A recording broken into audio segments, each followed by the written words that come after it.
Hello, welcome to Inside the Birds Postgame Live with Geoff Mosher and Adam Caplan, joined, of course, by Eagles Hall of Fame offensive tackle Trey Thomas. Ladies and gentlemen, the Philadelphia Eagles are going back to the Super Bowl. That's right. All those people who waited so long for them to win their first one in 2017, you didn't have to wait that long. They are back in the Super Bowl just 5 years later. Man, they beat the 49ers 31-7. We have a lot to talk about here on Inside the Birds Postgame Live. Trey Thomas, as a person who played for this franchise, this organization, remains very close, is a Hall of Famer for it, has close ties to the owner down from top to bottom. This has to make you feel wonderful right now. Yeah, absolutely, man. I mean, when you have an organization like this that has just, first of all, Howie Roseman, man, just putting together this squad. A lot of people, Howie Roseman a couple years ago was like, all right, we need to get rid of Howie. And now here he is putting together a team that's going back to the Super Bowl again. And, this group has dominated this league from beginning to end. And, it was expected, especially when you saw that Jalen Hurts came back, you knew that this team was going to be making it back to the Super Bowl. And here we are. We thought that San Fran was going to be a better matchup for them. But, they came out there and just dominated this game from beginning to end. No doubt about it. And what a great point you're making. And I throw it to you, Adam. There's a lot of reasons why the Eagles won this game against the 49ers, where it sort of got ugly there with the injuries. But why the Eagles are in the Super Bowl, because you and I have said it all for several weeks now, is they have the best 53 in the NFL. Doesn't always mean you're going to get there, but that's absolutely why this team is in the Super Bowl again. No? Yeah, the story of this game was composure. The Eagles have theirs, and the 49ers did not. So many bad penalties. I understand they got down early, and then they tied it, and then it was one dumb mistake after another. But the big one's obviously with Purdy suffering that significant right elbow injury where all he could do is come back and hand off. And think about it, on that play, they had, I think, correct me if I'm wrong, they had Tyler Kroft, the veteran tight end chip. Reddick ran right by him and got Purdy's elbow on that strip sack.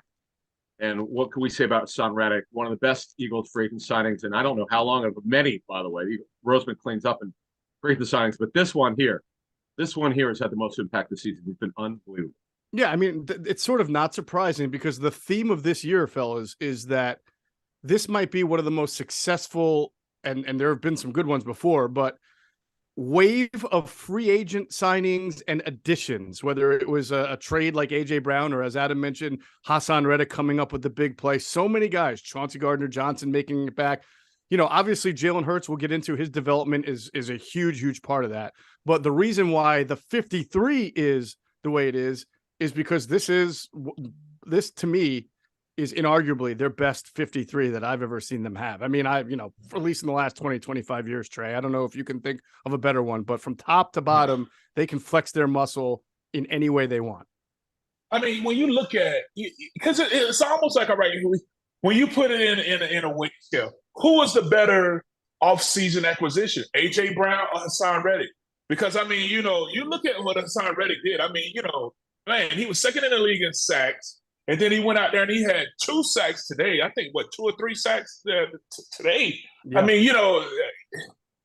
A.J. Brown is what he is as an offensive weapon, but, man, Hassan Reddick is just the same on the defensive side of the ball.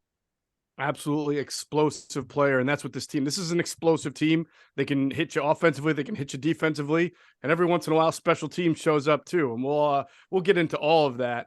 Now, before we sort of pick apart the game, you take a win. If you're an Eagle fan, you don't care what the score is, what happens to the opponent, but clearly here, it's not that you feel bad for the 49ers, maybe as media objective people you do, but like this game was lost from the first possession on when Brock Purdy got hurt.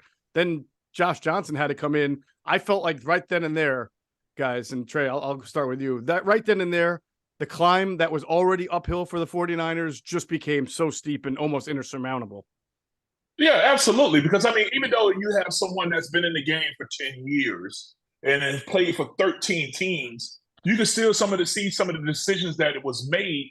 You can see why he's not the one that's starting over Purdy, that's a rookie, who was just last year when he was drafted was Mr. Irrelevant.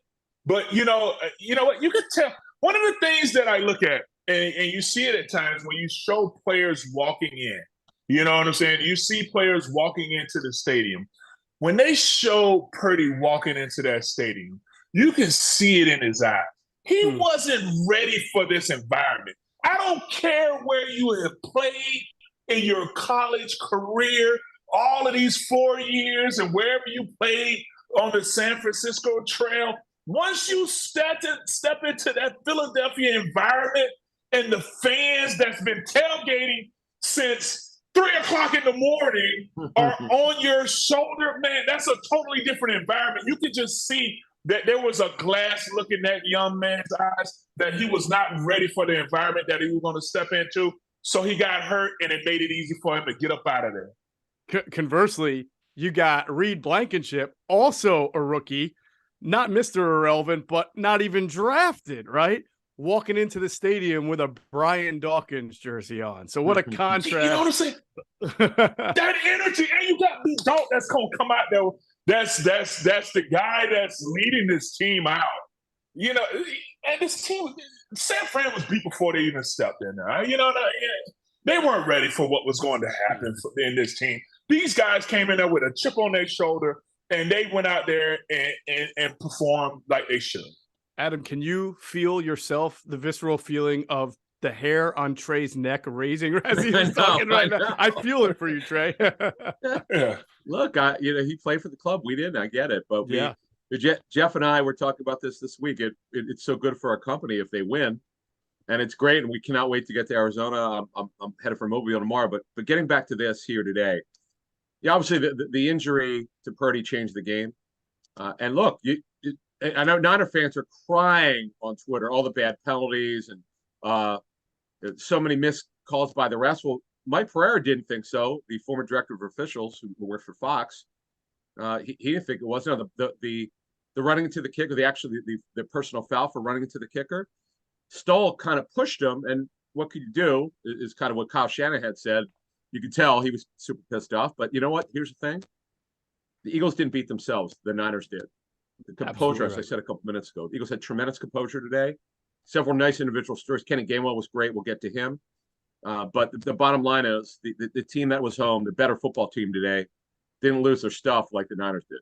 Absolutely correct. All right, we are going to break this down from an offensive standpoint, defensive standpoint. We'll talk a little bit about special teams, any injuries, and get a look ahead as the Eagles are going to the Super Bowl again. It'll be interesting to see if they are the favorite or not. We might get into that as well. First, we want to remind you to check out our friends at PHLSportsNation.com. They're enhancing the fans' experience with their coverage of all Philadelphia sports teams for the fan, by the fan. That is their motto. So check them out at PHLSportsNation.com and on Twitter at PHLSportsNation. So I want to start from the very start. There's something that every once in a while I think you might do what you do, but occasionally you have to let strategy dictate what you do. I don't see the 49ers on a regular basis. They won the coin toss. They elected to kick off to the Eagles. Now, I think most people who try to objectively analyze this game say the one thing the 49ers can't do is come in here and be trailing from the start. You know, you don't want that. They got to play with a lead in order to make things happen. So they win the kickoff and elect to give the ball to the Eagles offense. Eagles go down the field and score a touchdown. I get it. That's probably what they do all the time. They probably think very highly of their number one ranked defense. But, Trey, I think that's also a questionable decision, knowing what you've got compared to what your opponent has and where you are and the magnitude of the game. Absolutely, man, because once you do that, all right, so you give the Eagles the ball. Now you have a stadium that has been, like I said earlier, been tailgating since 5 o'clock in the morning. The last thing you need is this team to go down and drive the ball and score right out the gate. Because what that's going to do, you're going to have everybody fired up from there on out. Now, the only thing you can wish is that your defense goes in and shuts them down and they take a little win out of the cell, which you kind of did. You put us in a 4th and 3 situation. Jalen Hurts had to make an incredible throw on the run. You know, Smitty, Slim Reaper, made a catch, no catch, but the referees didn't call it. All right, you know what I'm saying? So we're moving on. And then we go on and score on a simple inside zone run. That right there, I mean, from that point on, you were done because, you know, you had already had the best thing that they could have done is for their defense to shut our offense down. But once we score, oh man, you're done. Because now, I mean, you got however many people that stadium can hold on your neck, and that's it. Sure, and I have to give Jalen Hurts a lot of credit on that drive. While the fourth down pass to Devontae Smith that may or may not have been a catch was really instrumental. Yeah, we know it wasn't a catch, but what really stood out to me was the 3rd and 10 blitz. I think it was a zone blitz that the Niners brought. It was only 4, but I think that it was Hufanga, the safety, got through. Yeah, Hufanga, right, and Jalen threw off his back foot and just got it out in time. Great throw. AJ Brown over the middle for that first down. What a great throw that was really an unbelievable. I was impressed. Look, he had some balls that were thrown low. Now, what I would say though to defend him here is they gave up pressure in the first half. I know the score doesn't look like that. They gave up some pressures. In fact, one thing we should point out, if you're really watching the game closely in the first half, Bosa was on Lane Johnson's side almost the entire half. Yes. Then they flipped him a little bit in the third quarter. That's what I said on Friday's show. I thought that's what DeMeco Ryans would do because to test Lane's injury.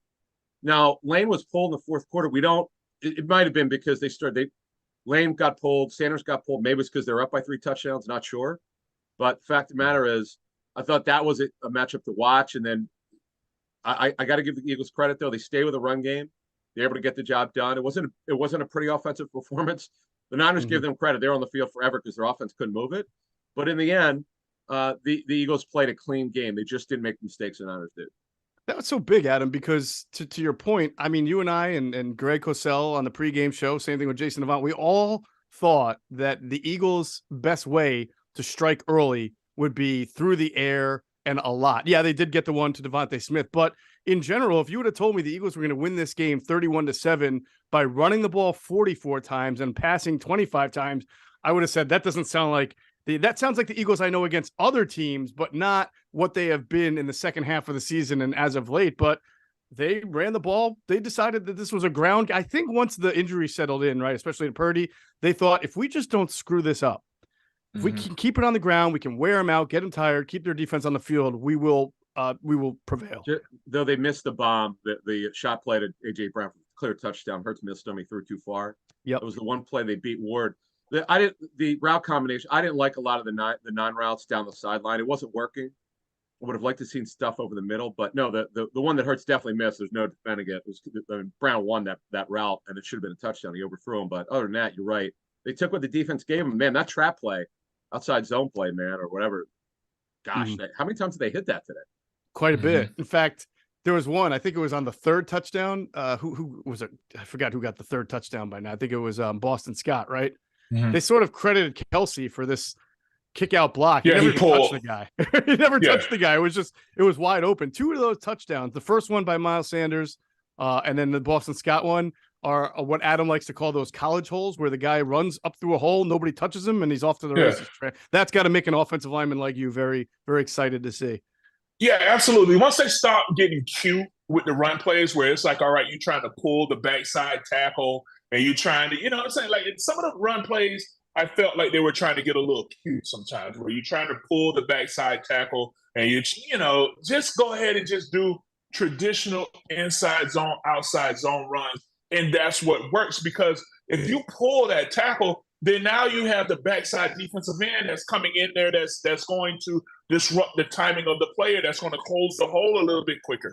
So once they got out of that mode and just stuck with traditional inside zone, outside zone runs, I mean, it was over with. I mean, because now you're getting everybody up to the second level on that one particular play that we're talking about where Kelsey pulled. When you go back and you look at the play before that, it's like Kelsey he went out, and instead of just pressing the front side shoulder of that linebacker, he kind of stutter stepped and the linebacker got outside of him, and that's what stopped the run. So they call it again. So now Kelsey pulls, he just stays on the front side shoulder, which makes the linebacker dip inside, which opens up that hole, and then now you have a touchdown. So, once you got away from the little cute runs and just got to the physical nature of our offensive line, it was. Do you think the Eagles came into this game thinking that this is how? Did you think they drew it up this way? They were going to run this much against that defense? No, I don't think so because this is what the number 1 run defense is in the league. I think it was number 1 defense, number 2 rush. Yeah.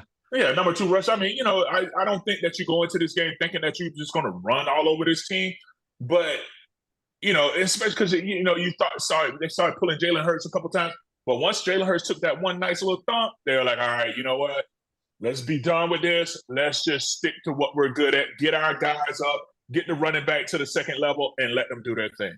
Adam, what's your takeaway on Jalen Hurts and how his shoulder is? Because I agree with Trey. I feel like for the first half, there were a couple of plays in the third quarter where he did keep the ball because I think they had to show something a little bit different. But you saw him get down a little early. Oh yeah, for sure. Yeah. He's persevering himself. But there was a run to the left. I got to look at the time code to see if it was definitely the second half where I'm like, man, is he hurt? He's not running explosively. Mm-hmm. He looked okay, but Gainwell was don't let their yards per carry fool you. It's not really accurate to the way he ran. In fact, he had the 17-yarder.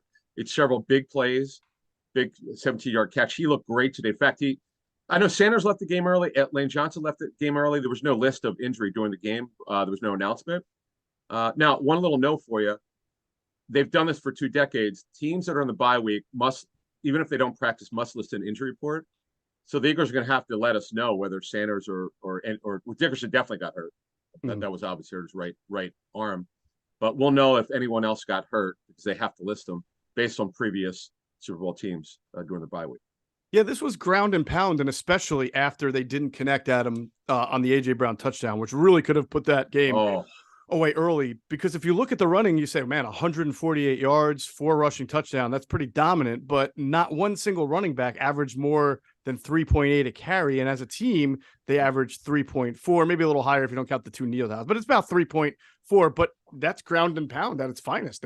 That's not necessarily a style they usually like, but it worked for them. Well, it was just weird. Now, again, as long as Sanders didn't get hurt, Gainwell was a closer, which we've seen him do before. He's got closer carries. This league's interesting. Elijah Mitchell, who didn't play today, and that certainly hurt them. He's been the Niners closer, and yet McCaffrey weighs like 20 more pounds than he does. I don't quite understand it, but okay. Gainwell boy, these last 2 weeks he's been awesome. Again, don't let the 3.4 yards fool you. When it really mattered, when they had to get big plays, he got them. The plays that really mattered, they were way more than 4 yards. So I was pretty impressed with the way he's run. In fact, he's starting to look like the guy that they thought they were drafting, who did not have a good training camp. You really wondered about him. No doubt, we were expecting a bigger role. It didn't happen, but he sure is getting that role now when it really matters. And boy, do they need him. Yeah, coming through really at the critical time. I'll wrap this up on offense. I thought the 5th possession for the Eagles is really what put the game away. They went up 21-7. That was their 14-play, 75-yard scoring drive. And what happened, I mean, there was the big play to me, and this is maybe the turning point in the entire game, is that it's 3rd and 6. And Jalen Hurts hit A.J. Brown over the middle. It was incomplete. He tried to hit him. It was incomplete, but then they called pass interference on Jimmy Ward. You saw the replay. I mean, he was holding A.J. Brown as he was coming out of his break. That gave him a first down. And then there were 2 more penalties. Obviously, the hands to the face on 2nd and 10. And then there was one other penalty on that drive. I mean, that really killed the Niners. And to your point, Adam, discipline versus non-discipline. And then later in the game, Dre Greenlaw that was awful. Has Boston Scott tackle. All you got to do is ride him out of bounds, 5-yard loss, and he puts his hands on his face mask. You could tell. Here's what I wonder, Trey. But you can answer this. When in that situation, when a team starts to lose, is that you're getting tired and your technique loses you, that you start arm tackling and face masking? I think frustration sits in. Frustration sits in, and you start making mistakes. And that's why, it's all about discipline in this game. It's a very violent and physical game, but you have to be disciplined at all times, because that discipline, if not, then you're going to have penalties that's going to give the offense or defense more opportunities, and then that's where you find yourself. And then that's, Adam, where I thought the game was over. I mean, I know you can never count anybody out, but they got no quarterback that can throw at that point. It's 21-7. I think we said in the pregame show, the one thing the Niners can't do is fall way behind, and it's halftime, and they got 1 touchdown on the ground, and it just felt like they were uphill. Well, I would say this. I would disagree, though, deferring early, because the Niners are kind of team. Their defense is so dominant. They're not worried about giving the other team the ball. I get it's on the road, but they just think they could shut them down. Now, remember, Kyle Shanahan screwed up. He did not challenge that, because Sirianni, as you know, immediately he goes upstairs. Okay, what did you see? Well, I'm sure Kyle should have done. Well, typically coaches do that. Well, something got lost in translation. You've got to challenge that. You have to do that. That to me, I don't want to say it cost him the game, but it cost him the series. That was 4th down, right? And 3. Yeah, it was 4th and 3 on that. Yeah, you got to challenge that, man. That was embarrassing. Yeah. And then look, they went out and scored because again, if the right call's made, they're getting the ball back, and this is a different ball game. Absolutely. Although maybe in the end, if the two quarterbacks were going to get hurt that way, and you have Josh Johnson just dropping a snap, then probably maybe it wouldn't have mattered. That was at that time. And they got to look at getting a better backup quarterback. I mean, this is just you can't. I understand the timing of it. They lost a lot of quarterbacks, but you got to have.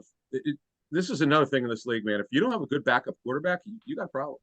Absolutely. Man, they were to their 4th quarterback though. I know. Yeah, right.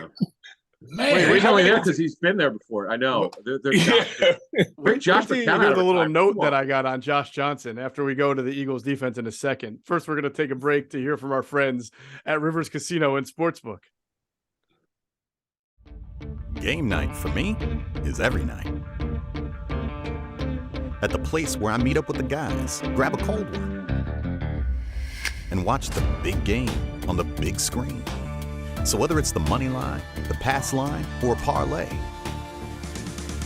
I'm in it to win it.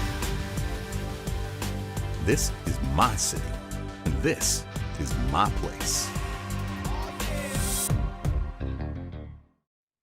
All right, big thanks to our friends at Rivers Casino and Sportsbook in Philadelphia, right there on Delaware Ave, where Philly loves a winner, and I'm sure they're loving their NFC champion Philadelphia Eagles right now. And we thank Rivers for being the host of Inside the Birds pregame live. And guess what? Got one more show to do. Looking forward to that in 2 weeks. All right.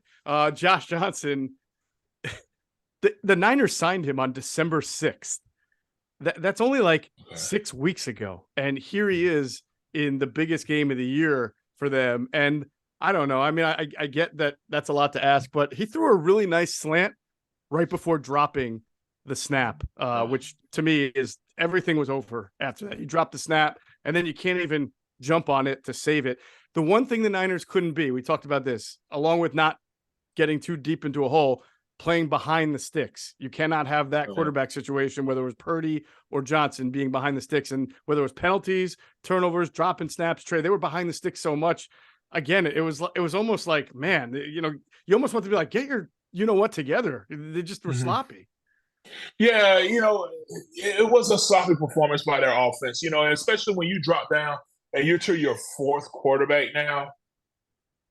You know what I'm saying? Like with all the weapons that you have out there with Kittle and with your tight ends, you have your receivers out there. You got Devo that come out there, with his ski mask on and green, sweater or whatever that is, and everybody's all fired up, and you're down to your 4th quarterback. It's going to get sloppy. You know what I'm saying? It's just going to get sloppy, especially when you have a defensive front like we have. You even had big play Slay out there getting physical, setting the edge on certain run plays. I mean, these guys, they weren't losing this game because everybody came in there fired up, ready to go. Yeah, no doubt. Especially after Slay was number 2 to whiff on Christian McCaffrey on that. Yeah. First was CJ, then was Slay, and that was probably it was actually Epps, right? 22 Epps. Well, I'm sorry. Yeah, Epps. First was Epps messed the one in the hole, right there in the hole. But Slay, he set the edge one time. He was physical. He threw his shoulder pads in there. Shout out to his wife, by the way. Jennifer does well for the Eagles fans, always giving the giveaways and everything like that. Man, I'll have to get some of this banana pudding that they're talking about, man. I saw that. I got to go over there one day, figure out what day they're handing this out, so I can get me a cup of this banana pudding that everybody's talking about. All right, Jennifer Slay, if you're listening, or if somebody who's listening knows Jennifer Slay, please send banana pudding to Trey Thomas. And if there's any left over, me and Adam will take some too. Yeah. Adam, have you ever seen a situation that Purdy was facing where he was out of the game but able to sort of warm up, and it was sort of unsure whether a guy was going to go in or out or in, and then he's forced to go back in? That was really weird because remember, they only trust 2 quarterbacks because Garoppolo was unable to even practice this week. He didn't get clear to practice. So they didn't have, and here's another thing. They didn't have a quarterback in the practice squad. So Juszczyk was their emergency quarterback. So they decided that instead of having McCaffrey line up in Wildcat or Juszczyk be their emergency quarterback, they were just going to let Purdy hand off it. And then I guess he had one throw, and he couldn't really throw. No, It's a shame. It's a shame. But you know what? Again, I don't want to put all this on Kyle Shanahan, but why in the world, with Hassan Reddick, who's been incredible, why did you think you could chip him with Tyler Kroft? Like, he ran right through him. right. That was stupid. I'm not even sure. The first one where Purdy got hurt, that was if I'm not mistaken, an under center play action pass. That wasn't even a chip. I think it was asked to just one-on-one block him. And I guess he assumed that the misdirection on the play, because you roll out the other way, is going to be good enough, but it was not good enough because he basically ran him right into him. Yeah, it was awful. Yeah, they had problems with pass protection. The Eagles also offensive line gave some pressures in the first half, but overall, they kept their composure. They didn't turn it over. That was the whole key there. There was one that was close to being picked off, but in the end, they were able to rely on the run game. It's kind of interesting to see, though, when they made a decision, okay, this game's out of hand. And I thought Kevin Burkhardt said it very well, and so did Greg Olsen. When they decide they're going to do something, they do it with sort of vigor with the run game. Like, all right, we got a big lead here. Let's go. And they got off the ball, man. It was pretty interesting. Trey, this is how you know a game is starting to get out of hand, right? Milton Williams, Ndamukong Suh, and Jordan Davis, the big guy, they all had quarterback hits as the game went on, as things started to wear down. So it's probably great experience for, well, not Suh. I mean, he's obviously won a Super Bowl, but Williams and Davis to get in there and be able to make plays. This was sort of a defensive frontline domination from the start, because once the quarterbacks got hurt, it felt like the secondary didn't have to worry too much about getting beaten over the top.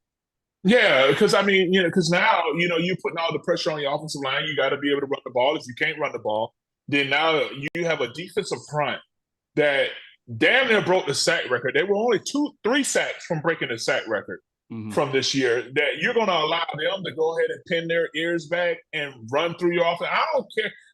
And I appreciate Trent Williams as an offensive tackle. I mean, he might be probably one of the best cats that's ever played the position. Just watching his technique and how he plays the game. But he's only one guy. You got only 4 others that got to go out there and hold their own against a front that is very nasty at getting after the quarterback, and they just played into their hands. Here's a stat that I can't wait to research. The last time an NFC Championship game was played where a team did not even muster 100 passing yards, the 49ers finished with 97 passing yards, 11 for 18. I mean, we know why. It's pretty obvious why, but I still think that's a pretty amazing stat for an NFC Championship game, that two quarterbacks, the combined quarterbacks of the Niners couldn't even get 100 yards or more. That just kind of shows you. And they're way behind, too. Yeah.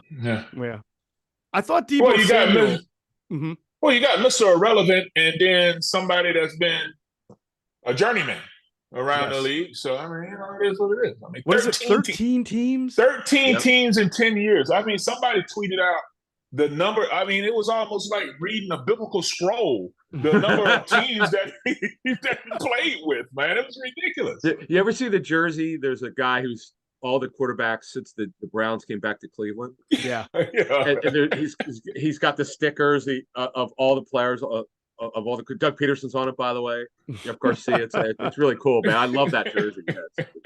Anyway. That is so. Who does he go into the Hall of Fame representing? Everybody, everybody. He just wears backup the shield. Hall of Fame. Yeah. That's kind of fun. He's 36 years old too. He does not look 36, so he still looks pretty young. But yeah, I remember him. He had to start a game. I looked it up, by the way. He played in 2 games at Philadelphia. So if there's one guy who was going to come into the game and not be rattled by the crowd or inexperienced with it, it would be Josh Johnson, who's played probably in every single hostile arena at least more than once that available in his career. But he had a couple of games against Philadelphia. They didn't go well. He's normally with bad teams. He was with Tampa one year where he was the starter and he threw 3 interceptions and 2 touchdowns. And then Washington at the end of the year, about 5 or 6 years ago, they had all those injuries and he had to start a game at the Link as well. So he is not going to have fond memories of the Link. Did you guys think that Deebo Samuel would be used a little bit more in the offense, especially when the quarterbacks got hurt? Like they would try to use him as a running back or maybe throw the ball a little bit. Just kind of a quiet game for him. Well, it seemed like McCaffrey was eating pretty good at running back. So, I don't know. Yeah, you thought that you would get him to be targeted a little bit more at receiver, then you would kind of switch it up a little bit more. But I think that once the quarterbacks went down, I mean, it made you one dimensional. All you could do is run the ball or run screen plays. So that was it. Basically, that's a wrap on that. All right. We are going to take a quick break to hear from our friends at Sky Motor Cars. Cars in Westchester is a different sort of dealership. All it takes is one look at their Highline pre-owned vehicles that people all over the country want and need. Owner Brett Schulter, make sure you don't spend a dime of your money before you purchase the car. Sky Motor Cars allows you to make all the decisions regarding your next vehicle. At Sky Motor Cars, you never have to spend more than necessary. Visit SkyMotorCars.com today or call 610-918-7225. All right, big thanks to our friends at Sky Motor Cars. If you hop out there to Westchester, PA and go see them, make sure you tell them Adam just sent you. You will get a great deal. All right, so we have a few injuries that we're going to have to figure out. It seemed like Miles Sanders got a little gimpy, right, in the game. I think you mentioned that already, Adam. I'm not sure. They didn't list it. I'm not sure, but I know he wasn't on the injury report, but he had that left knee injury for several weeks, like 4 weeks. So we'll see. Oh, by the way, both teams for the Super Bowl, going back like 20 years, they're required, even if they don't practice, to list an injury report. Mm-hmm. So in fact, I'm sure they're going to practice. Teams always practice during the bye week for the Super Bowl, usually 1 or 2 days, but they have to list 3 days. So they'll be, if he's got an injury, they have to list it. The only one we know for sure is Landon Dickerson. He absolutely got hurt. That was the right arm injury. Mm-hmm. You saw him in pain there. We'll see what the diagnosis is. How about we need to mention this. Avonte Maddox. I don't know that he played every snap. He looked damn good today. That was really encouraging. Absolutely. Trey, you've got Lane Johnson playing with a torn groin. You got Avonte Maddox out there just a few weeks after a toe surgery. And Jalen Hurts obviously continues to play with a right shoulder that's making him not 100%. Sometimes you ask, how much can a team take? But then you look at the scores of these two games, 38-7 and 31-7. And I think you just got to tip your hat to this team's toughness. Oh, yeah, absolutely, man. Now, listen, it starts with Jalen Hurts. When you have a quarterback that's willing to push himself through whatever injury that he's dealing with, everybody else is going to fall in line. You know what I'm saying? Like Jalen Hurts is saying, all right, hey, my shoulder is hanging off, but I'm still willing to go out and give it everything that I got. Everybody else is going to fall in line. Lane Johnson, whatever you got going on with your groin, spit on it, let's go. Avonte Maddox, whatever you got going on, spit on it, let's go. Because you need everybody in that building to go so that we can accomplish the goal that we have. And I tell you, man, Jalen Hurts is that type of leader that these guys are willing to follow, and they'll give them everything that they have. Absolutely. All right, let's examine special teams real quick. I know that the punter, Brett Kern, feels that his punt hit the Fox camera wire, but that sort of obscures the fact that his first punt, he had an opportunity to pin him inside the 10. It goes into the end zone. He just hasn't been consistent as a punter. Aaron Sipos could possibly return. We'll have to see what happens with him. But Adam, that punt off that we keep talking about, it goes on a week and week and week. I was joking, but I think, you know what? I think they have to have a punt off between Sipos and Kern. Kern is not, he's a shell of what he once was. I don't, him, and did you see Robert Quinn fall down? Yeah. I don't know. I mean, Howie Roseman's had a hell of a year, but the Kern signing made sense at the time. I totally get it. And they didn't work him out. They just, he visited, and he just doesn't look like the same guy. And it hasn't hurt them yet because a lot of things have gone right for them, but you hate in the Super Bowl for this to be a factor. Where's Donnie Durag at these days? Might have to give him a call. Donnie Jones. But on that one that went on the end zone, shouldn't the gunner have gotten that? Because it seemed like the gunner, whoever the gunner was, I don't know who the gunner is. Usually it's McPherson. Yeah, I didn't write his number down. But it just seems like he should have been there. It seemed like he stopped running. You know what I'm saying? So it's kind of like he stopped running and then the ball hit and went in the end zone. Even to the point when he turned around and went back on the sideline, he was tapping his chest saying, that's my bad. So, as much as, I look at kickers like, it's like, you're a kicker. On that one, I felt like the gunner could have done a better job. All right. Whoever he is. Let's close this on this, Trey. On a I've been positive drinking note. homemade wine. Hey, It's been awesome. It's been an amazing day. yeah, we're not closing this show on a punter note. I guarantee you that. Yeah. Not on this pod, all right? How confident are you the Eagles are going to win the Super Bowl? Oh man, I am through the roof, man. No matter who you play, it's Kansas City or if you're taking on Joe Burrow. I feel really good about what this team is doing. I mean, dude, San Fran was the team that everybody felt was going to give them a game, and they beat them 31-7. Well, maybe the question should be how many points will the Eagles win the Super Bowl by, Adam? 15, 20, the way things are going for that? No, I love what you asked this question in the show today. If it's Cincinnati, the Eagles would be like a 4 or 5 point favorite. If it's the Chiefs, depending on where Mahomes is with his injury, it's probably one either way. We'll see. The Andy Reid Bowl would just be ridiculous. And as you said in the show today, if the Chiefs would beat the Eagles, someone's getting fired. You know. What's the line? Hey Jeff, what's the line you use? We're going to end this show on a good note. We're not going to talk about firing, okay? Somebody's getting fired. All right, listen, everybody. We really appreciate you watching all year long. We got still one more pregame and one more postgame show left, but in between, we have a ton of great coverage on Inside the Birds platforms. Our podcast will be out in regular time. Q&A show, InsideTheBirds.com. Andrew DeCecco. There's going to be a lot of content between now and the end of the Super Bowl. So we appreciate everybody for following in and reaching out, and look forward to the next 2 weeks. It's going to be a great time. So for Trey Thomas and Adam Caplan, I'm Geoff Mosher. Thanks to all of you for watching Inside the Birds post-game live. Eagles going to the Super Bowl.